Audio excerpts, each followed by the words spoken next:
সারা দেশের বিভিন্ন অঞ্চলে আবহাওয়া পরিবর্তনের ফলে বেশ কয়েকটি জেলায় কালবৈশাখী ও বজ্রপাতের সতর্কতা জারি করেছে আবহাওয়া অধিদপ্তর।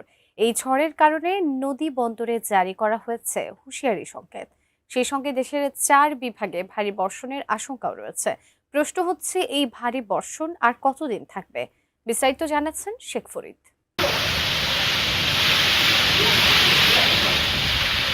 রাজধানী সহ দেশের 13 অঞ্চলে আঘাত আনতে পারে কালবৈশাখী ঝড়।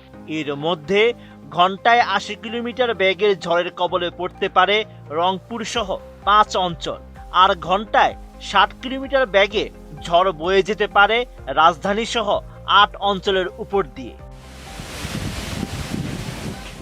27 এপ্রিল অভ্যন্তরীণ নদীবন্দরগুলোর জন্য দেওয়া এক বিশেষ সতর্ক বার্তায় এমন তথ্য জানিয়েছে আবহাওয়া অধিদপ্তর। আগামী 48 ঘন্টার সতর্ক বার্তায় সংস্থাটি জানিয়েছে, রংপুর, রাজশাহী, ময়মনসিংহ, ঢাকা, খুলনা, চট্টগ্রাম ও সিলেট বিভাগের উপর দিয়ে পশ্চিম অথবা উত্তর পশ্চিম দিক থেকে ঘন্টায় 60 থেকে 80 কিলোমিটার বেগে কালবৈশাখী ঝড় বয়ে যেতে পারে। সেই সঙ্গে বৃষ্টি অথবা বজ্রসহ বৃষ্টি হতে পারে। তাই এসব এলাকার নদীবন্দরগুলোকে 2 নম্বর হুঁশিয়ারি সংকেত দেখাতে বলা হয়েছে। আমি বুঝি নির্মাণের শিল্প, সালাম স্টিল বোঝে ডিউরেবিলিটি। সালাম still, most durable still.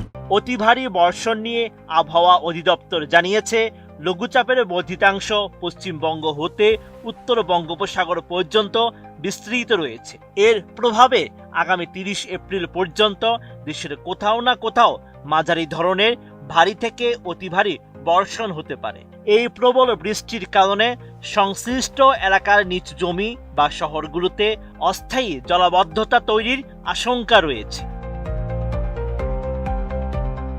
27 April Dhaka, Rangpur, Mymensingh ও সিলেট বিভাগের কোথাও কোথাও অতি ভারী বর্ষণ হতে পারে। 28 এপ্রিল বৃষ্টির আওতা বেড়ে ঢাকা, ময়মনসিংহ ও সিলেট বিভাগের অনেক জায়গায় অতি ভারী বর্ষণ হতে পারে। 29 ও 30 এপ্রিল বৃষ্টির তীব্রতা আরও বাড়বে। এর সময় রংপুর, ঢাকা, ময়মনসিংহ, বরিশাল, চট্টগ্রাম ও সিলেট বিভাগের অনেক জায়গায় মাঝারি ধরনের ভারী থেকে অতি ভারী বর্ষণের আভাস রয়েছে। আবহাওয়া অফিস আরও জানিয়েছে, বর্তমানে ঢাকা, রাজশাহী ও খুলনা বিভাগ সহ বিভিন্ন জেলায় তাপদাহ বয়ে যাচ্ছে।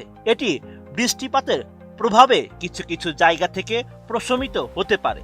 সারা দেশে দিনের তাপমাত্রা সামান্য কমলেও রাতের তাপমাত্রা সর্বোচ্চ 2 ডিগ্রি সেলসিয়াস কমতে পারে। Sheikh Farid, ATN news.